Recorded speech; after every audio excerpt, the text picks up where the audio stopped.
Bonjour à tous. Alors aujourd'hui, ce que je vous propose, c'est de revoir la leçon sur le pH. Donc cette leçon se fera en deux parties. Donc là, vous êtes sur la première partie du cours, d'accord? Donc on va parler un peu de pH dans un premier temps et le début de notre leçon sur le pH.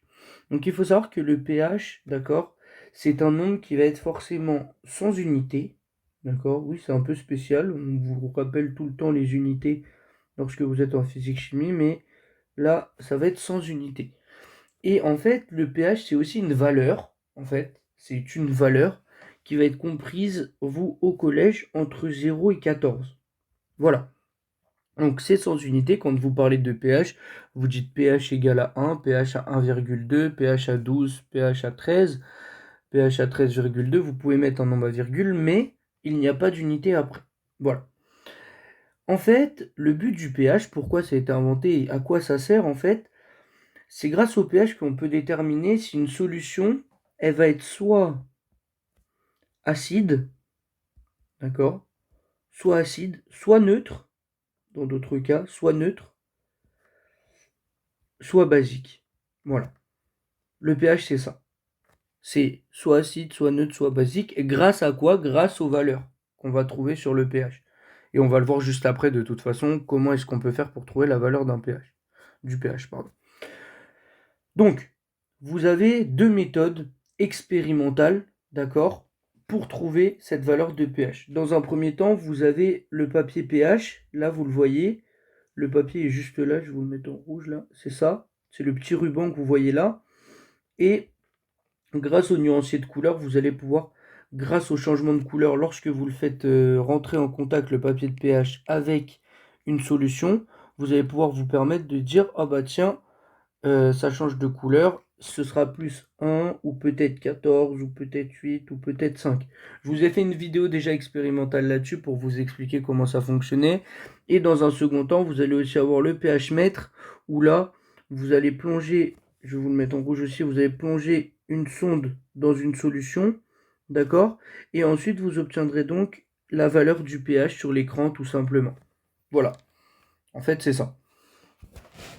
Pour l'instant, pour trouver une valeur de pH, vous savez que vous avez du papier pH et un pH mètre. Vous savez que le pH, c'est pour trouver si la solution est acide, basique ou neutre. Mais maintenant, il faut qu'on rentre un peu plus dans le détail.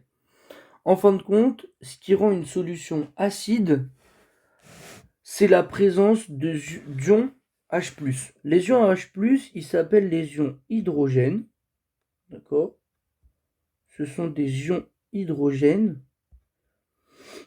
Et les ions HO-, eux, ce sont des ions hydroxyde. Ok? Hydroxyde. Alors, là, si vous avez des ions H+, vous allez être dans une solution acide.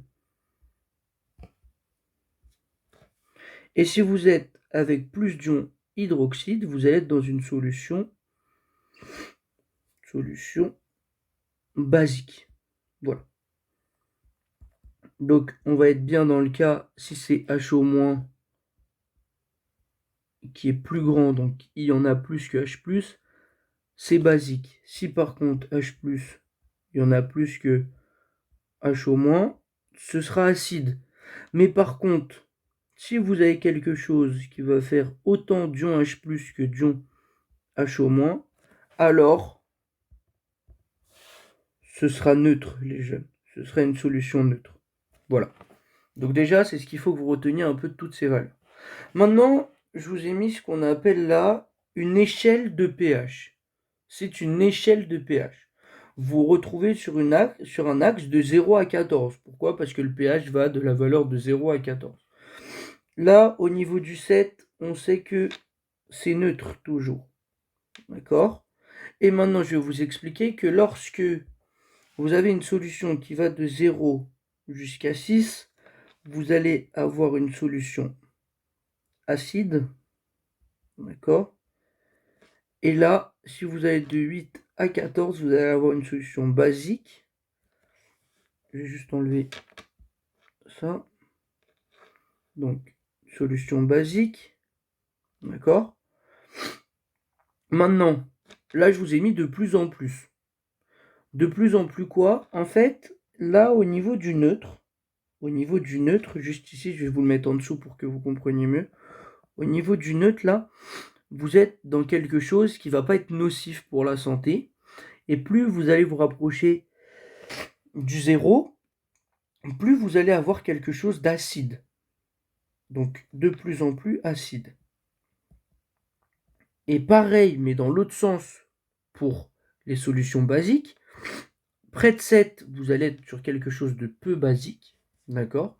Mais quand vous allez continuer à vous rapprocher de 14, donc quand le pH augmente, on devient de plus en plus basique, là et là. On devient de plus en plus basique. Voilà. Donc, pour faire un petit récap, si vous avez pH égale 1, vous allez pouvoir dire très acide. Si vous avez par contre pH égale 6, peu acide. Et si vous avez pH égale 13, très basique. C'est pour vous faire comprendre à peu près au niveau des chiffres.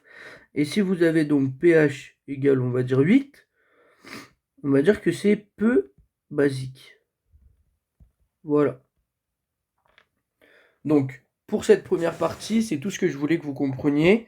On se retrouve sur la deuxième partie pour parler de dilution, de réaction entre acide-base et de réaction entre un acide et un métaux. Voilà, je vous remercie, vous pouvez poser vos questions dans les commentaires.